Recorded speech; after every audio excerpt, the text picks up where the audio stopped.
새 번역을 인쇄해서 가져온 이유는 오늘 본문을 읽으면서 제일 와닿지 않고 이해가 힘든 구절이 17절이었어요. 개역개정에서 17절 한번 읽어보시면 제가 한번 읽어드릴게요.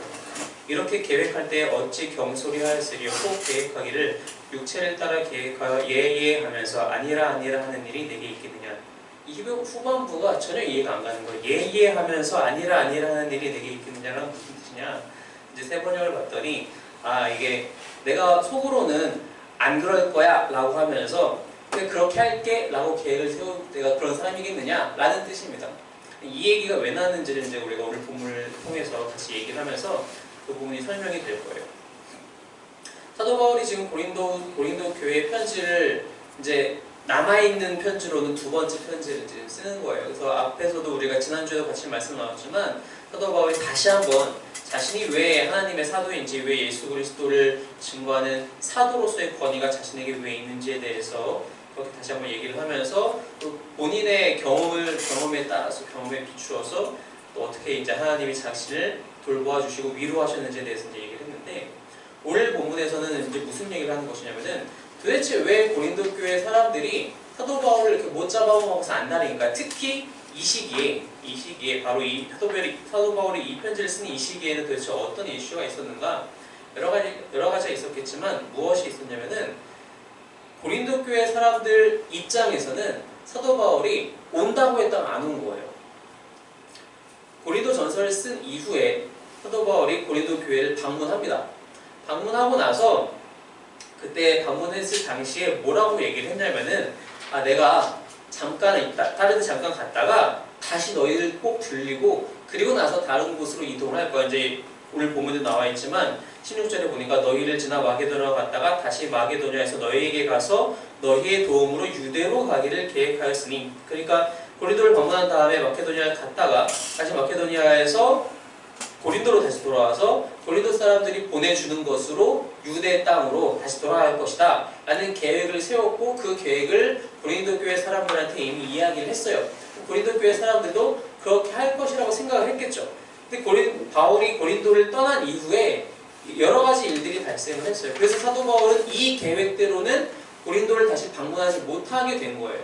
사도 바울은 이 이후에 이제 실제로는 어떻게 이제 사도 바울의 그 동선이 이루어졌냐면, 고린도를 나온 다음에 에베소에 갔다가 에베소에서 다시 마케도니아로 갔다가 마케도니아에서 아가야인가요? 그쪽으로 갔다가 어쨌든 고린도를 지나지 못하고 다시 한번 방문하지 못하고 온 게 된 거예요. 현재 이 고린도서는 그래서 마케도니아에 가서 쓴 편지로 우리가 이제 이해를 하고 있어요. 왜 그랬는가? 그러니까 어떻게 보면은 고린도 교회 사람들 입장에서는 그 사람들의 입장에서 생각해 보면은 일면타당해요. 바울이 온다 했는데 안 왔으니까, 자신의 말을 제대로 지키지 않았으니까 그런 어떤 이런 부분에 있어서의 공격이 일면 타당하다라고 생각할 수 있는데 그렇지 않다라는 거. 바울의 입장도 우리가 이제 들어봐야 한다는 얘기죠. 바울은 그런데 이 이야기에 대해서 어떻게 변호를 했느냐? 변호에 대해서 얘기하기 전에 그 이전에 이제 오늘 본문이 아니라 다른 본문에서 좀 등장을 하긴 하지만 왜 그렇게 될 수밖에 없었는가? 왜 계획이 변경되었는가에 대해서 사도 바울이 곳곳에서 이제 조금씩 언급합니다. 근데 우리가 첫 번째로 추정할 수 있는 것은 일단 한 가지 확실한 건 사도 바울이 고린도에 이렇게 두 번째 방문한 다음에 다시 거기를 떠나오면서 모든 것이 마음이 홀가분해진 상태에서 떠나오지는 못했어요. 바울이 그곳에서 공격을 당했단 말이에요. 바울이 두 번째로 방문했을 때에도 이미 사도 바울을 공격하고 무시하는 그런 행태가 고린도 교회 교인들에 의해서 일어났었어요. 그러니까 사도 바울이 고린도를 떠날 때, 두 번째로 방문하고 떠날 때 좋은 마음으로 떠난 것이 아니라 여러 가지 근심에 휩싸여서 떠났다는 겁니다. 그럼 우리가 생각을 해봅시다. 떠난 지 얼마 안 됐어요. 다음 날 혹은 다음 주에 다시 방문한다고 해서 그 문제가 다 해결이 됩니까? 해결 안 돼요. 내가 좀 이 문제에 있어서는 조금 더 시간이 필요하겠다. 나든 고린도 교회 사람들이는 조금 더 시간이 필요하겠다라고 생각했을 수도 있죠. 한 가지 확실한 것은 무엇이냐면은 사도 바울이 이렇게 두 번째 방문 이후에 다시 에베소에 돌아가서 우리한테 전해지지 않은, 그러니까 우리가 잃어버렸다고 생각하고 있는 다른 편지를 써요. 고린도 교회에. 그 편지를 써서 디도편에 보냅니다. 그리고 그 디도편에 보낸 다음에 디도가 그 편지를 고린도 교회에 전달하고 돌아와서 상황을 다시 얘기해줘요. 그게 고린도후서 7장에 나와요. 한번 같이 볼게요. 7장 5절부터 16절까지가 바로 그 얘기인데 제가 한번 읽어드릴게요. 한번 눈으로 같이 한번 따라와 보세요. 7장 5절부터입니다. 우리가 마게도냐에 이르렀을 때에도 우리 육체가 편하지 못하였고 사방으로 환난을 당하여 밖으로는 다툼이요 안으로는 두려움이었노라. 그러나 낙심한 자들을 위로하신 하나님이 디도가 옴으로, 그러니까 디도가 지금 편지를 전해주고 돌아온 거예요. 디도가 옴으로 우리를 위로하셨으니 그가 온 것뿐 아니요 오직 그가 너희에게서 받은 그 위로로 위로하고, 즉 디도가 고린도 교회에 갔을 때 고린도 교회 사람들이 디도를 위로해 준 거예요. 그리고 그 위로함으로 다시 돌아온 거죠.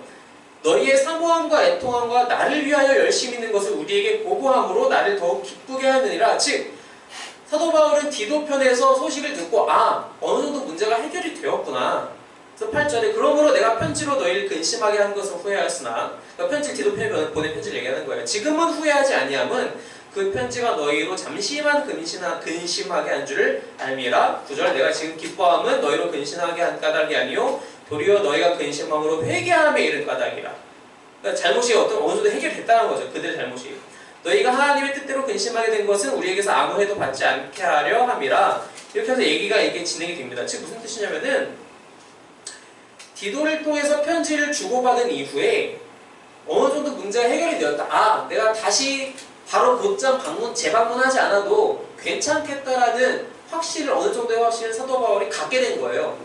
사도 바울이 고린도를 두 번째 방문하고 떠날 때에는 이제 최대한 다시 빨리 와야지. 최대한 빨리 다시 와서 이 문제를 해결해야겠다라고 생각을 했는데, 떠나 있는 와중에도 가만히 이제 그냥 내비두선 안 된다 생각해서 디도 편에 편지를 보냈고, 그 편지로 말미암아 디도가 소식을 전해왔는데 해결이 되었다. 그 디도도 고린도 교회 사람들이 위로를 받았고 그 위로를 와서 전했잖아요. 그러니까 이게 어느 정도 해결이 됐구나. 내가 지금 당장 가지 않아도 내 일정 이렇게 급하게 몰아치지 않아도 괜찮겠다라는 생각을 할 수도 있다라는 거죠. 그러니까 이번엔 완전히 바울의 입장에서만 이 사건을, 이슈를 바라본 겁니다. 고린도 교회 사람들, 일부 사람들은 그들의 입장에서만 생각하면은 바울이 말을 지키지 않는 거예요. 바울의 입장에서 생각을 하면은 이 디도와의 이런 디도를 통한 교류를 통해서 문제가 어느 정도 해결이 되었다라고 생각하고 다시 재방문을 하지 않게 된 것이죠. 근데 그것만 있었던 것이 아니라 우리가 지난주 본문에서 이미 봤다시피 에베소에서 마케도냐로 옮긴 이유도 에베소에서 환난을 당하고 있었기 때문에 옮긴 것이었거든요. 우리가 지난주에 1장 9절에서 다 봤고 사도행전에서도 에베소에서 어떤 일들을 겪었는지 이미 우리가 얘기했다는 것입니다. 그렇기 때문에 그런 여러 가지 복합적인 상황에서 사도 바울은 자신의 계획을 수정할 수밖에 없었어요. 근데 그것에 대해서 뭐라고 사도 바울이 얘기를 하냐면은 12절, 오늘 본문 첫 번째 구절인 12절에 우리가 세상에서 특별히 너희에 대하여 하나님의 거룩함과 진실함으로 행하되 육체의 지혜로 하지 아니하고, 즉 세상적인 생각으로 내가 한 것이 아니라 하나님의 거룩함과 진실함으로 하나님의 은혜로 우리가 이러한 일들을, 우리의 사역의 일정들을 행한 것이다. 그것을 우리의 양심을 보고 증언할 수 있다. 너희는 나에 대해서 완벽하게 이해한 것이 아니라 너희가 사실은 대강 알고 있는 것이다 라고 그 14절 보면서 얘기해요. 너희가 우리를 부분적으로 알았으나.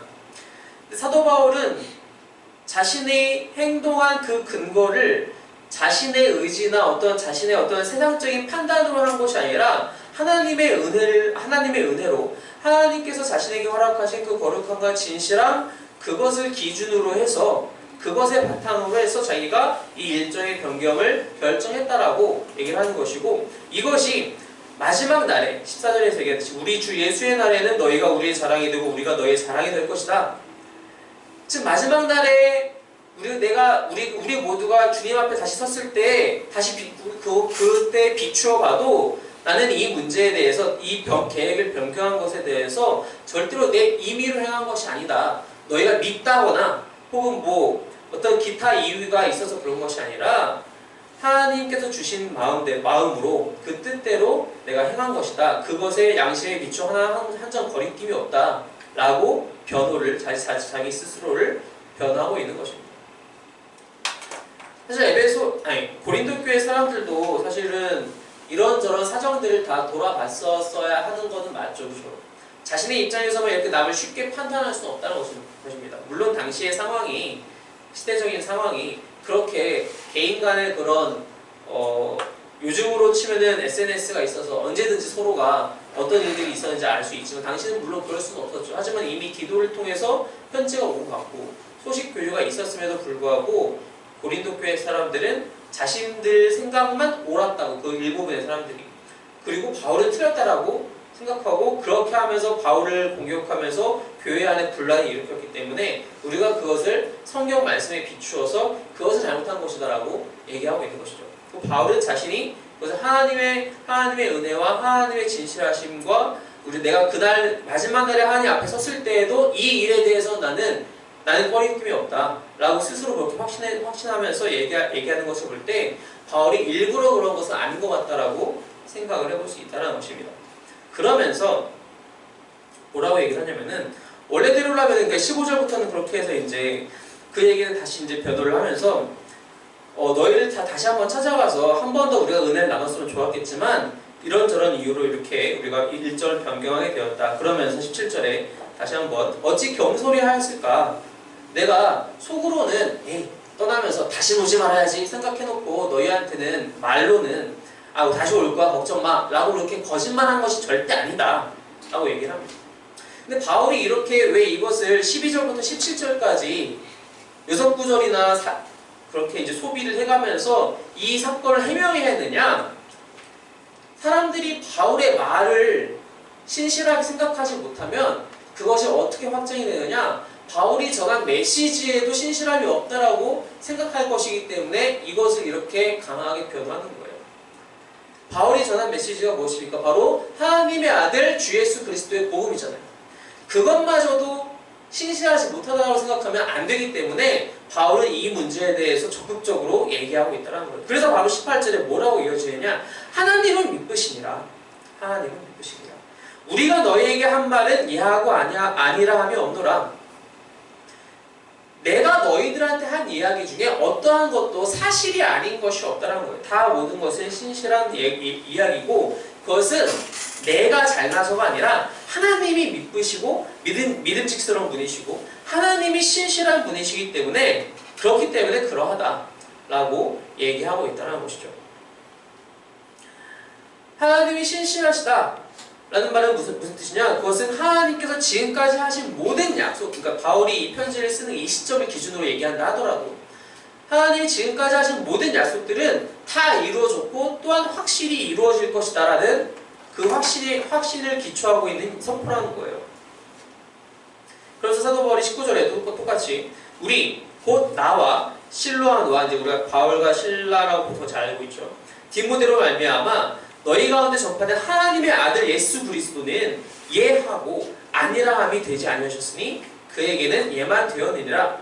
이걸 제가 아까 써드린 세 번역에서도 똑같이 다시 한번 읽어보시면 19절에 나와 실로아노와 디모데가 여러분의 선포한 하나님 아들 예수 그리스도께서는 예도 되셨다가 동시에 아니도 되신 분이 아니었습니다. 그리스도 안에는 예만 있을 뿐입니다. 즉 그리스도 안에는 하나님께서 성취하신 약속, 성취를 하셔서 예스가 된, 내가 된, 사실이 된 약속들만 있지 예수님 안에서는 아니요, 즉 약속이 성취되지 않은 가짜 거짓은 절대 없다라는 것이에요. 내가 전한 나 자신의 말도 신실할 뿐만 아니라 내가 전하는 메시지도 신실하다. 왜냐? 하나님께서 신실하시기 때문이다. 하나님이 신실하시고 하나님이 모든 약속을 지키시는 분이시기 때문에 그분이 예수님 안에서 모든 약속들을 성취하셨고 나는 그것을 사실대로 전하는 것이다. 사도 바울이 이렇게 자신의 논리를 진행을 하고 있어요. 20절에 하나님의 약속은 얼마든지 그리스도 안에서 예가 되니 그러지 그로 말미암아 우리가 아멘하여 하나님께 영광을 돌리게 되느니라. 하나님의 약속이 그럼 도대체 어떻게 예수님 안에서 성취되었느냐? 그건 이미 우리가 구약의 모든 이야기들을 통해서 알고 있습니다.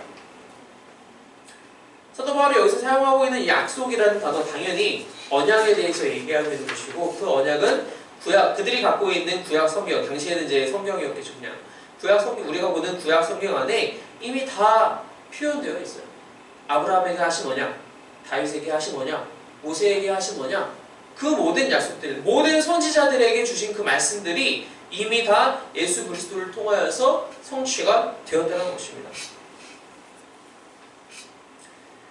그렇기 때문에 이 언약이 너무나도 중요하다는 거예요. 왜? 이 언약이 중요한 이유는 지금 현재 우리가 하나님을 왜 신실하다고 생각해야 되느냐, 왜 하나님을 믿으시다라고 생각하고 그분을 믿고 따라야 되느냐에 대한 중요한 근거가 되기 때문이에요.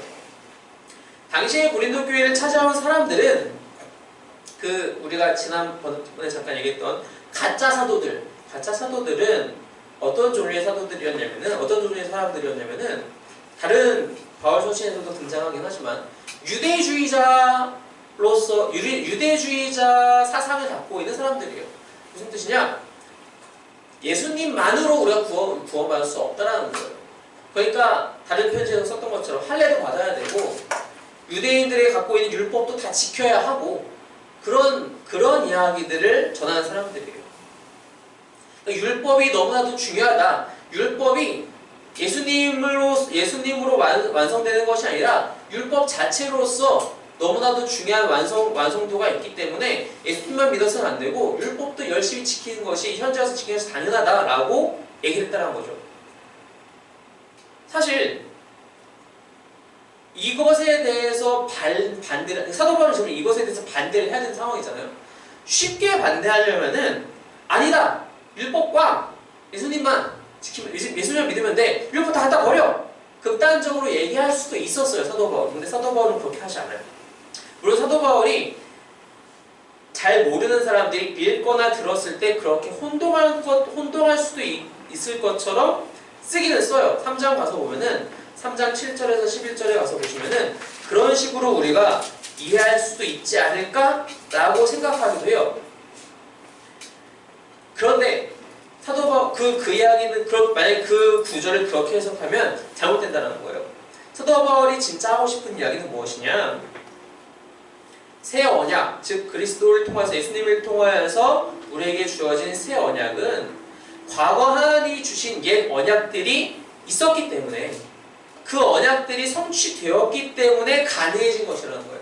완벽하게 구별되어서 자 이제 예수님 탄생하셨으니까 다 갖다 버려! 가 아니라 그것을 통하여서 우리는 하나님이 신실하시다는 것을 알게 되고 현재에 살아가는 우리가 여전히 하나님을 신실하신 하나님으로 믿고 순종하고 따를 수 있게 된다는 것입니다. 그래서 예수님 안에서 성취되신 그 언약들이 진짜라는 것을 우리가 그것을 옛 언약을 바탕으로 알 수 있게 된다는 것입니다. 율법으로 주어진 그런 언약들을 바탕으로 우리가 알 수 있게 된다는 것입니다. 그래서 사도 바울이 로마서에서도 누가복음에서도 이제 직접 예수님께서 말씀하시지만 그렇게 사도 바울이 얘기를 하고 있어요.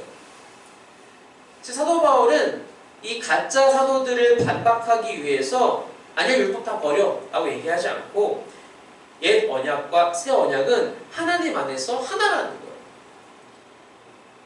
이 연속적이라는 거예요. 분리를 시킬 수 없다라는 거예요. 바로 그 얘기를 사도 바울이 계속적으로 하고 있다는 것입니다. 그러면서 뭐라고 이제 21절부터 얘기를 하느냐? 우리를 너희와 함께 그리스도 안에서 굳건하게 하시고 우리에게 기름을 부으신 이는 하나님이시니 그가 또한 우리에게 인치시고 보증으로 우리 마음에 성령을 주셨느니라. 과거에 약속을 하신 하나님은 그것들을 하나도 빠짐없이 다 이루셨고 그 모든 약속들이 성취된 것이 예수 그리스도 안에서 다 성취가 되었으며 그 예수님으로 말미암아 우리를 굳건하게 하시고 우리를 예수 안에서 하나 되어 기름 부으신 이가 하나님이시고 그것에 대해서 즉 그렇게 우리가 구원받은 것에 대해서 우리에게 확증을 주시는 방식이 무엇이냐? 우리 성령 하나님을 통해서 우리에게 인치시고 그것을 보증하신다라고 얘기하고 있다는 거예요. 즉 우리가 어떻게 구원받았는지를 알게 되느냐? 하나님은 분명히 성령에서 계속 창세기부터 지금까지 계속 우리를 얼마나 사랑하시는지, 우리를 얼마나 구원하기를 원하시는지, 그리고 우리가 구원받은 백성이라는 사실에 대해서 계속 얘기하고 있는데 그걸 내가 어떻게 확신할 수 있느냐예요. 이게 이제 우리가 오늘날로 돌아서 생각을 해봅시다. 아무것도 모르는 사람이 성경 한 권만 가지고 내가 정말 하나님의 자녀인가? 내가 하나님을 믿음으로써 구원을 받을 수 있는가? 라고 질문했을 때 가능하다라는 겁니다. 가능하다라는 거예요.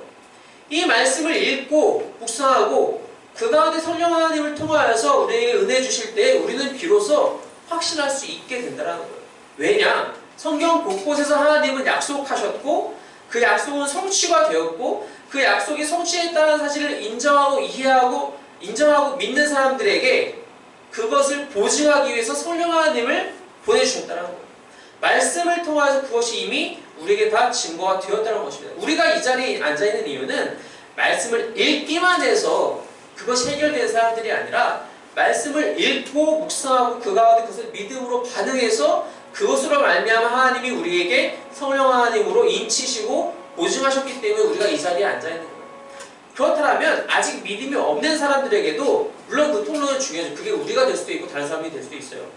결국에는 하나님의 말씀이 그들에게 찾아가서 그들이 말씀을 대했을 때에 그들이 하나님이 약속을 어떻게 지키는지 직접 말씀을 통해서 보게 되고 아 그렇구나 이렇게 성취가 되었구나 그래서 그 말씀을 통해서 은혜를 받고 하나님께서 성령 하나님을 통해서 그래 너 그것을 이제 믿느냐 이 성령 하나님을 통해서 너희가 인치심을 받게 되었고 이제 보증이 된 것이다 라고 할 때 이제는 그들이 구원받을 수 있게 된다는 것입니다.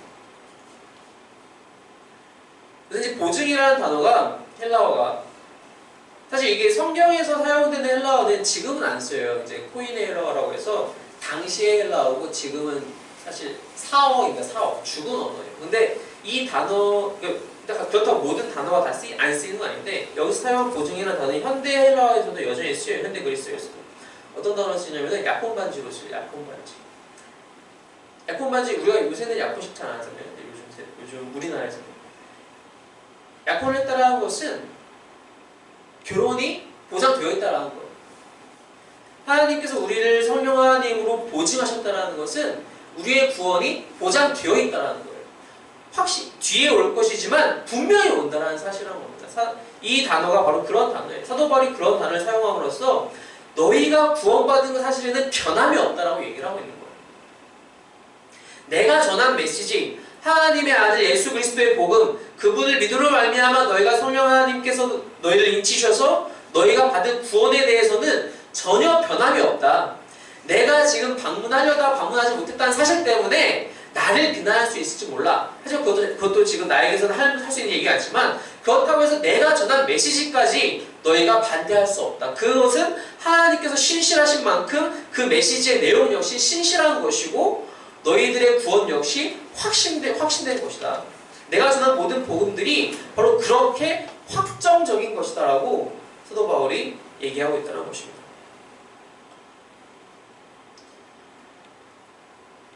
바울이 고린도 교회 사람들에게 이렇게 얘기할 수 있다면 바울이 지금 우리에게도 또 똑같이 동일하게 얘기할 수 있다는 것입니다. 우리 역시 가끔 이런 것들에 대해서 의심에 빠질 수도 있어요. 과연 하나님은 나와 함께 하시는가? 나를 정말로 구원하실 것인가? 정말 그렇게 신실하신 분이신가?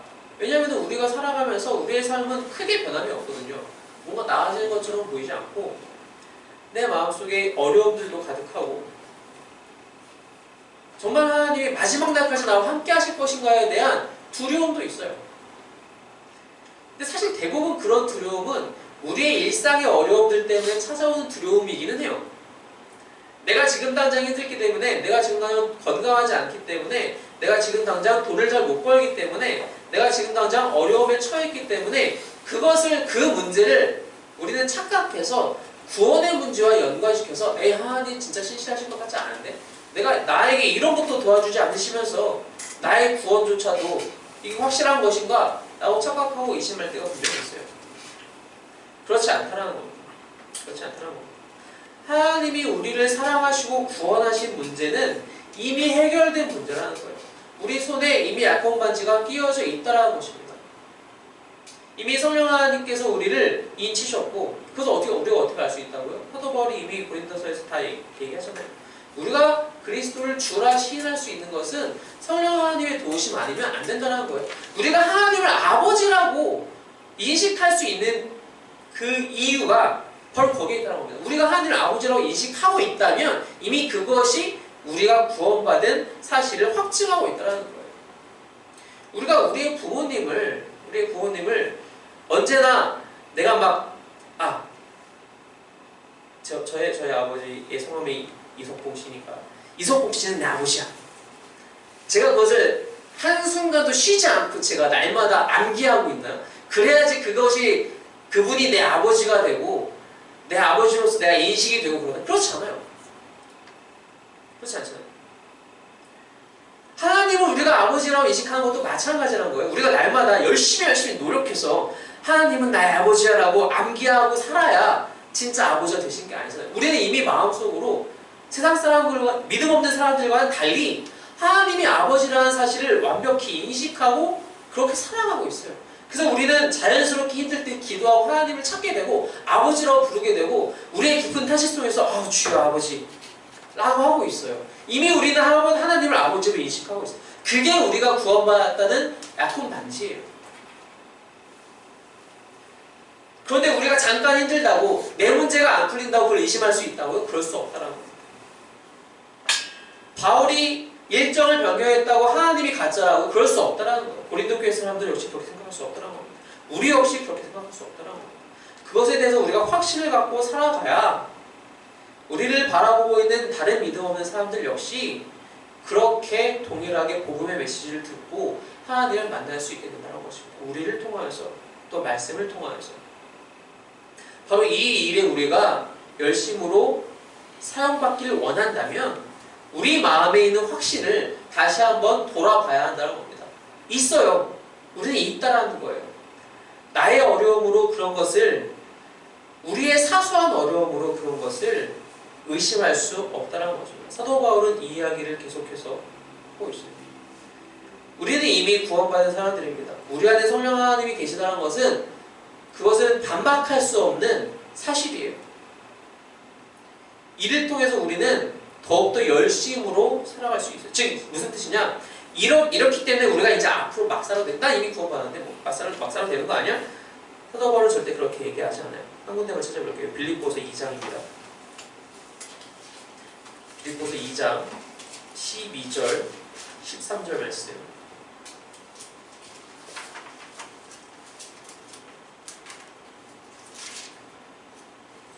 빌립보서 2장 12절 13절 함께 읽겠습니다. 시작. 그러므로 나의 사랑하는 자들아 너희가 나 있을 때뿐만 아니라 더욱 지금 나 없을 때에도 항상 복종하여 두렵고 떨림으로 너희 구원을 이루라. 너희 안에 생각하시는 이는 하나님이시니 자기의 기쁘신 뜻을 위하여 너희에게 소원을 두고 행하게 하시나니. 구원을 이루라고요? 너희 구원을 이루라고요? 왜요? 어떻게 해요? 구원은 하나님이 이루시는 거잖아요. 근데 사도 바울이 왜 이렇게 얘기하느냐? 우리 힘으로 구원을 이루어낼 수 있다는 뜻을 얘기하는 것이 아니라 그 13절에 얘기했다시피 하나님이 자신의 기쁘신 뜻을 위하여 우리 안에 원함을 두고 그대로 행하게 하신다는 겁니다. 즉 우리가 성령 하나님을 통하여서 구원의 확신이 우리 안에 가득하다면 우리는 그것을 통하여서 그 성령 하나님으로 말미암아 살아갈 수 있어야 한다는 거예요. 우리가 이제 구원받은 확신이 있으니까 앞으로 막 살면 되겠지가 아니라 그러니 나는 하나님과 더욱더 깊은 관계에 들어가기 위해서 하나님과 더욱더 밀접해지기 위해서 우리의 나름의 노력이 필요하다는 거예요. 구원을 위한 노력이 아니라 지난주에도 잠깐 말씀드렸지만 우리는 거룩하지가 않아요. 우리가 거룩하지 않음에도 불구하고 하나님은 우리를 성도로 부르셨어요. 우리를 거룩하다 부르십니다. 그리고 마지막 날에 완벽히 거룩하게 해주실 거예요. 그 과정에 있어서 우리는 여전히 하나님께서 우리를 거룩하게 만들어 가실 거예요. 그게 성화의 과정이에요. 우리는 그 성화의 단계에서 열심으로 참여해야 된다는 거예요. 우리가 확신이 있기 때문에 막 살아야 되는 것이 아니라 우리가 확신이 있기 때문에 그 확신의 근거에서 우리를 더욱더 거룩하게 변화시켜 가시는 하나님의 그 사역 안에 열심으로 동참하여 하나님께서 우리 안에서 더욱더 열심히 일하시도록 그래서 그것이 세상 가운데 드러나서 사람들이 우리를 통하여 하나님을 볼 수 있도록 우리가 그 성화의 과정에 더욱더 동참해야 한다는 것입니다. 우리 안에 그런 확신이 확실하게 있습니다. 구원은 분명히 우리는 받은 것입니다. 그렇다면 구원받은 사람대로 살아가시기 바랍니다. 참된 그리스도인으로 살아가시기 바랍니다. 우리는 이미 참된 그리스도로 살아가는 것이 어떤 것인지 다 알아요. 힘들 뿐이지 다 압니다. 거짓을 말하지 않고 남을 속이지 않고 이웃을 사랑하고 함께 위로해주고 슬퍼해주고 즐거워해주고 도울 수 있는 만큼 내 손에가 있다 하더라도 도와주고 그렇게 살아가는 것 우리 이미 알아요. 우리가 진짜 그리스도인이라면 구원의 확신이 확실하게 있는 그리스도인이라면 그렇게 살아가는 것입니다. 그렇게 사역하는 교회가 되어야 한다는 것입니다. 바로 그럴 때 우리는 더욱더 하나님 앞에 가까워지고 그 성화의 과정 속에서 기쁜 마음으로 살아갈 수 있게 된다는 것입니다. 바로 이러한 은혜가, 이러한 노력이 날마다 우리 가운데, 저 여러분 속에서, 그리고 우리 교회 가운데 늘 함께 하시기를 주님의 이름으로 축원합니다. 기도하겠습니다.